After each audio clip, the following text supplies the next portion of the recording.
तो राधा स्वामी अद्भुति, राधा निरखन्यार। राधा कौन है? आत्मा।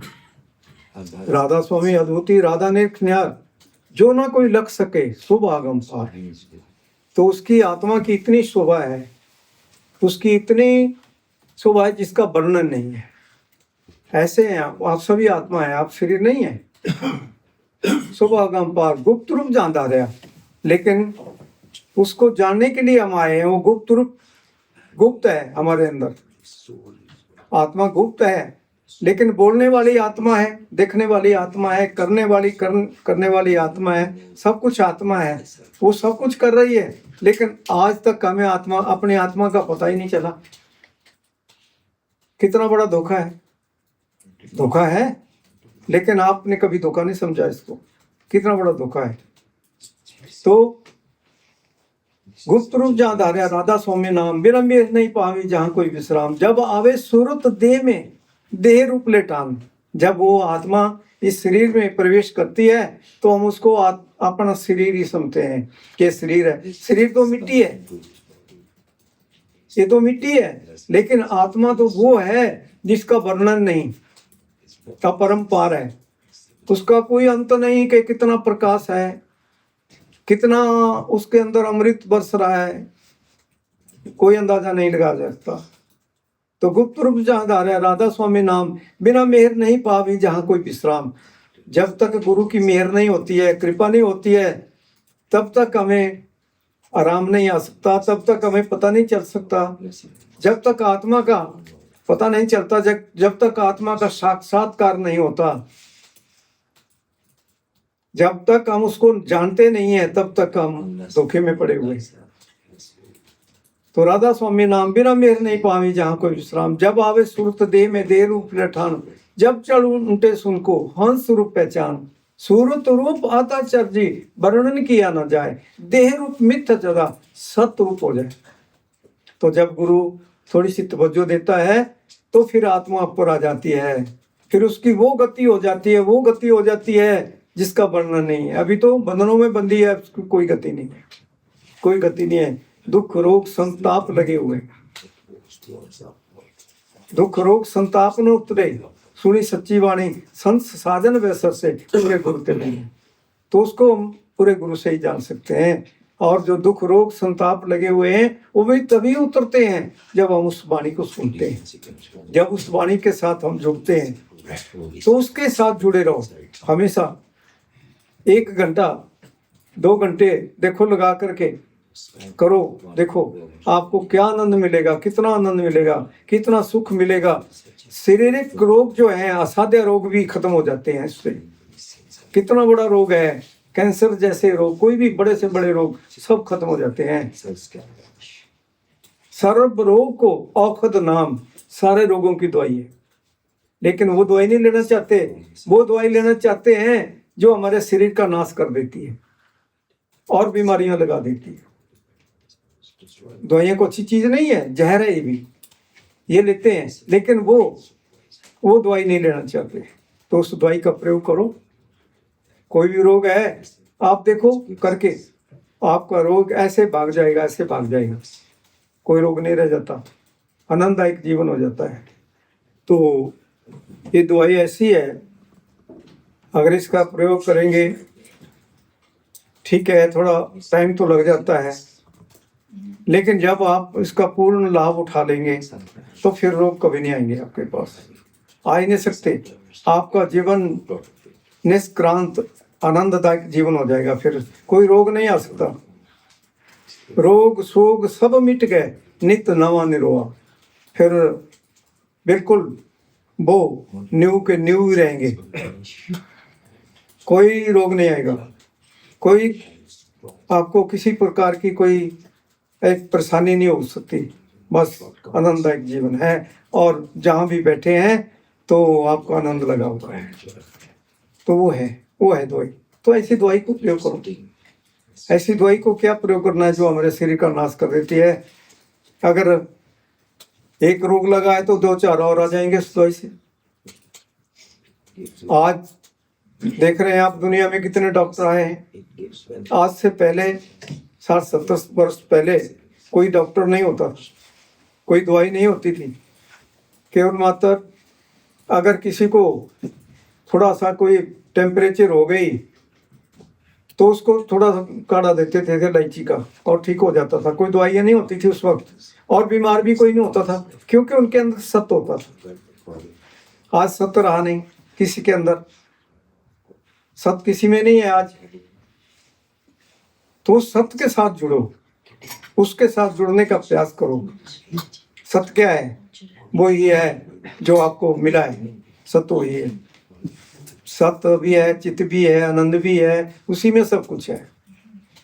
आनंद तो दुनिया कहती है, लेकिन आनंद उन चीजों में नहीं है, संसार की वस्तुओं में कोई आनंद नहीं है। आनंद है तो उस परमेश्वर में है, गुरु में है। वो अमृत बरस रही है, उसको चखो, उसको चखने वाले बन जाओ, तो फिर आपको दुख कहाँ से आएगा? फिर दुख नहीं रह जाते। आज जाओ, कितने डॉक्टरों की, कितने हॉस्पिटल मिलेंगे आपको। पहले कोई हॉस्पिटल नहीं होता था, कोई दवाई नहीं होती थी, कोई कुछ नहीं होता था। लेकिन आज तो जरा सा भी किसी को अगर कहीं दर्द हो जाए तो एकदम कहते हैं जी भी दवाई लेके आओ। अरे थोड़ा सा धैर्य करो, बर्दाश्त कर लो, ये ठीक हो जाएगा। लेकिन वो नहीं कर सकते, जहर जोर डालेंगे तो उससे फिर उल्ट हो जाता है और रोग लगता है। इसी का कारण है जो हमें रोग लगे हुए हैं। परमेश्वर ते भूलिया, क्योंकि परमात्मा को भूल गए सभी। परमेश्वर ते भूलिया व्यापन सभ्य रोग, बेमुख होए राम ते लगन जन्म दे। तो परमात्मा को उपसार दिया है। अगर वो याद है, उसको याद रखते हैं, हाजिर नाजर रहते हैं, तो रोग कहाँ आएगा? रोग नहीं आ सकता। दुख तदे जद बिसर जाए, दुख तब तक है जब तक हमने उसको उपसारा हुआ है, तब तक है। तो उसको ना उपसारो, उसके हाजिर नाजर रहो। बैठो, सुबह बैठो, शाम को बैठो, दिन में टाइम मिलता है दिन में बैठ जाओ। ठीक है, दिन में तो आपका कोई कारोबार होता है वो करो, वो भी जरूरी है। वो भी आपको सेवा दी है, बाल बच्चों की सेवा दी है, परिवार की सेवा दी है, वो भी आपका मानवीय धर्म है, उसको करना, वो भी करो। लेकिन ये नहीं है कि बस उसी में लगे रहो और रात को फिर अपने लेट गए और बस सुबह 8-10 बजे 7-8 बजे जाग गए, तो नहीं होता है। तो इसके लिए टाइम लगाया करो, थोड़ा बैठा करो, इसके लिए 2-3 घंटे अवश्य लगाओ। फिर देखो, आपको कोई रोग आ जाएगा तो आपने पूछ लेना, कोई रोग नहीं आएगा आपके लिए। जो इस दवाई को प्रयोग करता है उसको कोई रोग नहीं आ सकता। महाराज ने भी एक बार कहा था कि अगर कोई भी आपको सादे रोग है, बड़ा कोई रोग है, तो आप नाम के साथ जुड़ो, नाम का भजन करो, तो रोग सब खत्म हो जाते हैं, सारे रोगों की सफाई हो जाती है। बैठा करो और इसके लिए टाइम लगाया करो। और फिर जब आपकी आत्मा ऊपर चढ़ेगी, क्योंकि जब वो शब्द प्रकट होता है जिसको सात शब्द कहते हैं, क्योंकि महापुरुषों ने, कबीर जी ने भी बात कही है कि शब्द बिना सुरती आंदरी। शब्द जो शब्द है, जिस शब्द के द्वारा सब कुछ बना है। शब्द क्या चीज है? शब्द परमेश्वर है, वो मालिक है, शब्द गुरु है। शब्द गुरु पीरा गैर के मेरा, बिन शब्दे जग बौरानंद। बौरानंद कौन होता है? कि सब पागल हुए पड़े हैं, पागलों की तरह घूम रहे हैं, बस शब्द से टूटे हुए हैं। लेकिन शब्द से ही हमें सुख मिलता है, सच्चा सुख शब्द से ही मिलता है। शब्द बिना सुरती आंदरी, कहो कहाँ को जाए। कोई रास्ता नहीं मिलता, अगर शब्द का रास्ता नहीं मिला तो कुछ नहीं मिला, फिर भटकना पड़ेगा। शब्द बिना सुरती आंदरी, कहो कहाँ को जाए। सुरती होती है आत्मा, द्वार ना पाए शब्द का, फिर भटका खाए। माला तो कर्मे फिरे, जीव फिर मुख माही। मनुआ तो 10 दिशे फिरे, ये तो सिमरन नाही। माला फेर तो युग गया, फिरा न मन का फेर। कर का मन का छोड़ दे, मन का फेर। मंत्र तंत्र सब झूठ है, भ्रमों को संसार। सार शब्द को जाने बिना कोई न उतरे पार। नेम धर्म आचार तप, पूजा पाठ और दान करे, और मन में धरे गमान। नानक निष्फल जात है जो कुंचर सुना। कुंचर हाथी होता है। तो जितना कुछ भी हम कर लेते हैं, हम सोचते हैं कि चलो जी थोड़ा योगा कर लेते हैं। योगा क्या करते हैं? चलो जी दौड़ लगा लो या कुछ और कर लो, उससे कुछ नहीं होता। शरीर को थोड़ा सा आराम जरूर मिलता है, थोड़ा सा रिलैक्स होता है, लेकिन उससे वो चीज नहीं बनती। सबसे बड़ा योगा कौन है? जो आपको मिला हुआ है। इस योग को करने से अगर आप 10 वर्ष भी बैठे रहेंगे तो आपको ना तो खाने की जरूरत पड़ेगी, ना पानी की जरूरत पड़ेगी, ना फल की जरूरत, किसी चीज की जरूरत नहीं है। ना आपको सोने की जरूरत पड़ेगी, ना आपको टॉयलेट जाना पड़ेगा, ना कुछ करने की जरूरत नहीं। फिर बैठे हैं तो बैठे हैं। आत्मा ऊपर आ गई। आत्मा ऊपर आ गई तो फिर ये मिट्टी का शरीर नीचे रह गया। आत्मा इसमें से जो सब कुछ कर रही है वो निकल गई। वो तब निकलती है जब हम कमाई करते हैं। सेल्फ एनालिसिस और फिर प्रैक्टिकल सेल्फ एनालिसिस। फिर प्रैक्टिकल करो, उसको प्रैक्टिकल देखो कि आत्मा क्या है। और जब ऊपर आ जाते हैं आप सूक्ष्म मंडल में आ गए, फिर ब्रह्म के देश में आ गए, पार ब्रह्म के देश में पहुंच गए। जब पार ब्रह्म के देश में आप पहुंच जाओगे तो वहां फिर गुरु खड़ा है जिनसे आपको नाम मिला है। गुरु खड़ा है वहां पे कि बेटे मैं तो तेरा इंतजार कब से कर रहा हूं और तेरा ध्यान संसार में ही लगा हुआ है। तू थोड़ा सा ध्यान संसार से हटाता और मेरी तरफ लगाता तो आज तक तो तेरा जीवन अच्छा हो जाता। लेकिन संसार जो बड़ा प्यारा लगता है, बड़ा मीठा लगता है, लेकिन जहर जो है वो मीठी लगती है, लेकिन जो अमृत है वो कड़वा लगता है, वो जहर जैसा लगता है। क्योंकि वो उस चीज को जाना नहीं, वो बात ही नहीं है। तो इसलिए जब आप पार ब्रह्म के देश में पहुंच गए तो वहां गुरु खड़ा है। और जब आप पार ब्रह्म के देश में पहुंच जाओगे, ये तो एक सूर्य देख रहे हैं आप, आपका अपना 12 सूर्य का प्रकाश हो जाता है वहां पे। 12 सूर्य का प्रकाश, या 2 सूर्य उदय हो जाए तो संसार जल जाएगा। और फिर आपका 12 सूर्य का प्रकाश है। और फिर गुरु का दर्शन क्या है वहां पर? अद्भुत। 1 करोड़ सूर्य, 1 करोड़ चंद्रमा का प्रकाश है। और उससे आगे जाना है, उससे आगे जाने के लिए फिर तिमीर खंड का देश आता है जो अंधकार ही अंधकार है, हाथ को हाथ दिखाई नहीं पड़ता, अंधकार ही अंधकार है, उसको हम पार नहीं कर सकते। तो गुरु की गोदी में ही जाते हैं, प्रकाश में जाना पड़ता है, तभी हम पार हो सकते हैं। तो फिर एक टेढ़ा मेढ़ा रास्ता आता है जिसको बंकनाल भी कहते हैं। टेढ़ी मेढ़ी सी सुरंग है, पहले सीधे जाना है, फिर टेढ़े मेढ़े जाना है, और फिर हम पार ब्रह्म के देश में पहुंच जाते हैं। लेकिन वो रास्ता कितना सूक्ष्म है, मन तो हाथी है, और रास्ता कितना सूक्ष्म है, जितना एक हमारा केस होता है उसके 10 हिस्से किए जाए, 10, उतना सूक्ष्म है। उसका एक हिस्सा, 10वां हिस्सा है, वो इतना सूक्ष्म है। मन हाथी है, वो तो कैसे जाएगा। लेकिन जब वहां पहुंच जाते हैं तो गुरु की कृपा से मन भी खत्म हो जाता है, काम भी खत्म हो जाता है, क्रोध भी खत्म हो जाता है, लोभ भी, अहंकार भी, सब खत्म हो जाते हैं। और फिर हम निर्लेप हो जाते हैं, और फिर उसको पार करके फिर हम भंवर गुफा के देश में पहुंचते हैं। और वहां फिर मालिक के दर्शन हो जाते हैं, वहां परमेश्वर के दर्शन होते हैं। फिर आप कहोगे, आप कहते हैं कि जैसा तू है वैसा मैं हूं। वहां एक ही रूप हो जाते हैं। फिर बूंद जो है वो सागर में समाने की कोशिश करती है, वो सागर में समा गई, फिर सागरी हो गई, वहां फिर आप परमेश्वरी हो गए। फिर चौथे मंडल में जाकर के आप उस जैसे परमेश्वरी हो गए। परमात्मा की सारी ताकतें आपके अंदर आ गई, सारी ताकतें आ गई।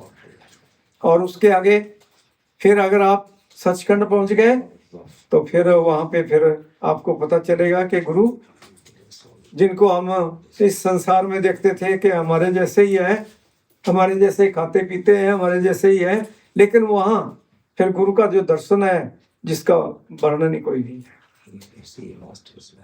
तो उस आसन के ऊपर विराजमान है गुरु, और फिर वहां जो दर्शन है वो अद्भुत दर्शन है। तभी कहा है कि गुरु का दर्श तू देख रे, तिल आसन डार, शब्द गुरु नित सुनो रे, शब्द गुरु नित सुनो रे, मिल वासन जार। और फिर आप कहेंगे आप फिर कहेंगे, जब उनके दर्शन हो गए तो आप कहेंगे कि मैं तो गुरु पाइया जाऊं बलिहार। तो अब मैंने गुरु को पा लिया, मैं बलिहार हो गया, बलिहार हो गया। तो जब आप वहां पहुंच गए तो फिर आपका काम बन गया। बाकी ऐसा है कि हम सब आत्मा है, कह कबीर राम की अंश, सब आत्मा के रूप में है। शरीर तो एक कपड़ा है, कोई मेल नहीं है, कोई भी फीमेल नहीं है, हम सब एक हैं। तो हम तो शरीर को देखते हैं कि ये शरीर है, हम सब आत्मा है। आत्मा की बहुत बड़ी ताकत है। आत्मा और परमात्मा में कोई भेद नहीं है, और आत्मा ही परमात्मा है, आप सभी राम है। तभी हमारे शास्त्र भी हमें समझाते हैं कि एको देव सर्वभूतेश सर्वव्यापी सर्वभूत अंतरात्मा कर्माध्यक्ष सर्वभूतावास साक्षी चेता केवलो निर्गुंश। तो हम एक ही आत्मा है, सब एक ही है। कबीर जी ने भी यही कहा, कबीरा कुआं एक है, पनिहारी है अनेक, भांत भांत के बर्तन वह पानी सब में। तो सभी आत्मा है, छोटा बड़ा कोई नहीं है, सभी आत्मा है, आत्मा के रूप में। तो हमने आत्मा बनना है। तो हम आत्मा तो तभी बनेंगे जब हमें गुरु मिल जाएगा इस संसार में। क्योंकि संसार क्या चीज है?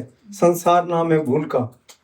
संसार में जब हम आए तो हम भूल गए, संसार में आया विषयों में भटकाया, क्या हाल तेरा होगा? हरि नाम को सिमर ले अंत साथी तेरा होगा। जाएगा इस जहां से कोई ना साथी होगा, 2 गज कफन का टुकड़ा तेरा लिबास होगा। तो हमारे साथ क्या जाता है? कोई धन दौलत जाती है, कुछ और जाता है, परिवार जाता है, बाल बच्चे जाते हैं, कुछ जाता है, कुछ नहीं जाता। 2 गज कपड़े का टुकड़ा डाल देते हैं, बस राम नाम सत्य है, राम नाम सत्य हो गया, बस इतना ही है। लेकिन आत्मा, एक आत्मा होते हुए आपको अवसर मिला आत्मा बनने का, लेकिन आपने उस अवसर को खो दिया और फिर वही गति हो गई, उसी गति में जाना पड़ा। फिर कभी किसी नर्क में सड़ना पड़ेगा, फिर कभी किसी में सड़ना पड़ेगा। लेकिन तभी कहा है कि दया धर्म अगर सब में होता तो सब धर्मी कहलाते, नरक कुंड में जाता कौन तो कीड़े किसको खाते। तो ये भी है कि भाई कोई पलकी उठाने वाला भी तो चाहिए ना खार भी चाहिए ना फिर उसके लिए, तो उसके लिए भी है कुछ रखा हुआ है, गुंजाइश रखी हुई है। तो इसलिए ऐसा है कि दास तो आपके चरणों में ये अर्ज करेगा कि अपना जीवन बना लो, अपने जीवन को बना लो, नहीं तो फिर पछताना पड़ेगा। अभी ये अवसर हमें मिला हुआ है, जितना अवसर मिला है। खाना पीना तो दुनिया सोचती है कि ऐसा खा लो ऐसा खा लो, पूरा दिन भर खाते रहते हैं, ये पेट नहीं भरता कभी भरा नहीं। कितनी बड़ी बड़ी उम्रें हो गई लेकिन पेट नहीं भरा, तो इसका क्या लाभ है? ठीक है, रुखी सुखी खाई के, ठंडा पानी पी के, देख पराई चोपड़ी ना तरसायो दियो। तो भाई जैसा भी मिलता है इस घोड़े को दे दो खुराक। मेरे सतगुरु भी ये कहते थे, परमसन ठाकुर सिंह महाराज, के घोड़ा है, ये वाहन है आपका, इसके ऊपर आप सवार हैं। अब महाभारत का युद्ध हो रहा था, तो महाभारत के युद्ध में क्या हुआ? 18 सोनी सेना थी, 11 सोनी तो उसको मिल गई, दुर्योधन को मिल गई, और 7 सोनी सेना जो थी वो उनको पांडवों को मिल गई। और उनका युद्ध हुआ कुरुक्षेत्र के अंदर, बहुत युद्ध हुआ और 18 सोनी सेना खत्म हो गई। हाथी घोड़े जितने भी थे सब खत्म हो गए, नीचे की मिट्टी ऊपर आ गई, ऊपर की नीचे चली गई। लेकिन उस क्षेत्र के अंदर एक पक्षी था जिसको टिटेरी पक्षी कहते हैं। उसने वहां बच्चे दिए हुए थे, अंडे दिए हुए थे, अभी वो फटे नहीं थे, बच्चे उसमें निकलने वाले थे। तो उसको बड़ा दुख हुआ कि मेरे बच्चे मर जाएंगे, अब ये बच्चे कैसे मरेंगे, यहाँ तो युद्ध होगा। तो उसने अरदास कर दी परमात्मा के आगे कि हे परमेश्वर परमात्मा, मेरे बच्चों को बचा दो, मेरे बच्चों को बचा दो। मैं तो इनके कोई मदद नहीं कर सकती, मेरे पास तो ऐसी कोई ताकत नहीं है कि मैं इनको उठा के ले जाऊं। तो फिर हाथी के गले में बहुत बड़ा घंटा पड़ा हुआ था, परमात्मा की प्रेरणा से वो गले से निकला और उन अंडों के ऊपर ढक्कन पड़ गया। तो युद्ध होता रहा। लेकिन जो अर्जुन था, अर्जुन को बड़ा अहंकार था कि मैंने बड़े तीर चलाए, और जो भीम था, भीम को बड़ा अहंकार था कि मैंने बड़ी गदा चलाई और मैंने देखो कितने सेना खत्म कर दी, हमारे जैसा तो कोई योद्धा है नहीं। अहंकार तोड़ने के लिए तो फिर परमेश्वर को कुछ करना ही पड़ता है। तो कहते हैं, कृष्ण को कहते हैं, कृष्ण कहता है इसको भीम को और अर्जुन को कि भाई आओ, चलो अब बैठो, मैं आपके रथ का सारथ्य करता हूँ। तो आपके रथ का सारथ्य भी वही कर रहा है, परमेश्वर कर रहा है। आप सभी है, वो सारथी है, आपके रथ का सारथ्य कर रहा है। कोई आपको मुसीबत नहीं आने देता, कोई आपको कमी नहीं आने देता। ऐसे ही वो सारथ्य करने लगे। जब आगे जा रहे थे तो उन्होंने चाबुक की उस घंटे को मारी और पलट दिया। तो अर्जुन देखता है आंखें फाड़ फाड़ करके, महाराज यहाँ तो कोई बचा नहीं, सब मिट्टी में मिल गए। ये इतने कोमल होते हैं अंडे, ये कैसे बचे, ये कैसे बच गए? कि अर्जुन, जिसने तुझे बचाया, तुझे बड़ा अहंकार है ना कि मैं बड़ा योद्धा हूँ, जिसने तुझे बचाया उसने इनको भी बचाया है, जिसने तेरी रक्षा की उसने इनकी भी की है। भीम भी बड़ा कहने लगा तो उसको भी यही उत्तर मिला। तो ये चीज होती है, अहंकार इंसान को गिरा देता है। अहंकार बहुत बुरी चीज होती है। कभी भी किसी भी प्रकार का कोई अहंकार नहीं आना चाहिए। बिल्कुल सादगी में रहो। सो हृदय वाचा मुद्रिया, मधुर बोलो, प्यार से बोलो, किसी को भी बोलो। किसी के दिल को ठेस पहुंचाना बहुत बड़ा महान पाप है। अगर आप धैर्य से बोल नहीं सकते तो अपनी जुबान बंद रखो, किसी को ऊंचे मत बोलो। तो इसलिए तभी कहा है कि अच्छा बोलना चाहिए इंसान को, अच्छे से। और अपना अहंकार को तभी हम खत्म कर सकते हैं जब आप नाम का भजन करते हैं, तभी अहंकार खत्म होता है, मन बढ़ाई खत्म होती है, बुराइयां खत्म होती है, इससे सारे रोग खत्म हो जाते हैं, आनंददायक सुखदायक जीवन हो जाता है। तो महापुरुष जो होते हैं उनमें बहुत करुणा होती है, सबके लिए प्यार से। वो किसी को कभी दुखी नहीं देखना चाहते, सबकी सुखी करने के लिए आते हैं कि कैसे इनको सुखी किया जाए और कैसे इनको बताया जाए। तो एक दृष्टांत है, जिस समय ईसा जी आए तो गडरिया भेड़ें चरा रहा था। तो गडरिया के पास जब पहुंचे और वहाँ देखा कि देखो इसको कितना दुख उठाना पड़ता है, धूप में चल रहा है और छोटे छोटे बच्चे हैं, इनको उठा रहा है, कोई इधर डाले हैं कोई इधर डाले हैं अपने, और चल रहा है। तो गडरिया कहता है, जब वो पहुंच गए अपने स्थान के ऊपर, शाम हो गई तो बैठे, तो कहते हैं कि आप मेरे यीशु थक गए होंगे तो मैं आपको आज बकरी का दूध या भेड़ का दूध पिलाऊंगी और आपको उनके सुंदर सुंदर वस्त्र बनाऊंगी, गरम गरम वस्त्र बनाऊंगी। बड़ी बड़ी प्यार की बातें कर रही थी। तो मतलब ये चीज होती है, क्योंकि प्रेम जो है, प्रेम ही परमेश्वर होता है। तो उनको बड़ा अच्छा लगा, बहुत अच्छा लगा। तो ऐसे ही कोई गांव में, किसी शहर में कोई छोटा सा कोई दुकानदार था, उसका छोटा कारोबार था, उससे उसका परिवार का गुजारा नहीं होता था।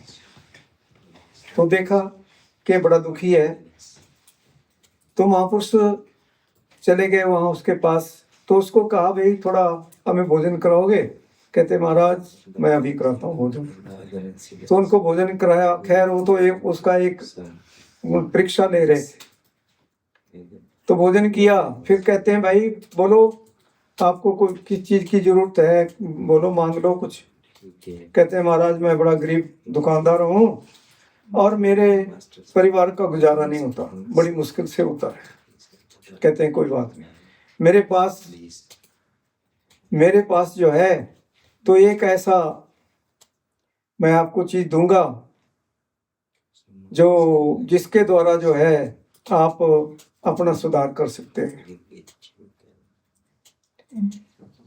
तो उनको दे दिया कि ये है, और इससे जो है आप जितना मर्जी लोहा, पूरी दुनिया का लोहा भी आप सोना बना सकते हैं और आप अपना सुधार कर सकते हैं। तो उसने क्या किया, उसने जो है बाजार में जाकर के लोहे का रेट पूछा, क्या रेट है? तो उन्होंने कहा जी 9 रुपये मन था, अब 12 रुपये हो गया है। तो कहता है अच्छा जब कम हो जाएगा, 9 रुपये हो जाएगा तभी लूंगा। वापस आ गया। कुछ दिन बाद फिर चला गया, तो उन्होंने कहा जी 3 रुपये और रेट चढ़ गया। ऐसे करते करते उसको जो है वो पारस जो था 6 महीने के लिए मिला। तो पारस ही सोना बना सकता था, सोने लोहे का सोना बना सकता था। तो समय ऐसे ही बीत गया और 6 महीने बीत गए। तो महापुरुषों ने सोचा कि चलो उसने तो बहुत वहाँ तो बड़े सोने के महल बना लिए होंगे, बड़ा कुछ बना लिया होगा, तो अब तो उसके मजे मजे हैं, चलो अब अपना पार्स लेके आ जाते हैं। तो चले गए, वहाँ देखा तो वैसे का वैसा। तो पूछा भाई क्या बात है? कि महाराज रेट बढ़ गया। कहते हैं मूर्ख, अगर तू 1 मन सोने का कितनी कीमत मिल जाती 9 रुपए की, तो बात ही कोई नहीं, तो कितना सोना बना सकता था। कहता महाराज मुझे तो ऐसा समझ में नहीं आया, मैंने तो सोचा जब कम हो जाएगा रेट तब लूंगा। तो कहते हैं भाई टाइम खत्म हो गया है, तो अब आपको नहीं मिलेगा। तो वही बात है, वो नाम रूपी पारस आप सबको मिला है और उसके लिए अवधि है। कोई 100 साल के लिए आया है, कोई 50 के लिए आया है, कोई 20 साल के लिए आया है, कोई 30 साल के लिए आया हुआ है, कोई 1 साल के लिए, कोई 10 साल के लिए। तो उससे पहले पहले ही अगर आप उस पारस का लाभ उठा लेंगे, नाम रूपी जो पारस है, उस पारस का लाभ उठा लेंगे तो आप मालो माल हो जाएंगे। आप सभी औरों को भी मालो माल कर देंगे, कोई कमी नहीं आएगी। लेकिन हम ये करते नहीं हैं। हम तो सोचते हैं कि भाई चलो याद आ गई तो बैठ गए, नहीं याद आई तो फिर कल कर लेंगे, कल भी फिर याद नहीं आई तो फिर कर लेंगे। ऐसे कई दिन बीत जाते हैं और जब गैप पड़ जाता है तो और पीछे हट जाते हैं और पीछे चले जाते हैं। गैप कभी मत करो, बेशक जितना आपको टाइम मिलता है उतने जरूर बैठो।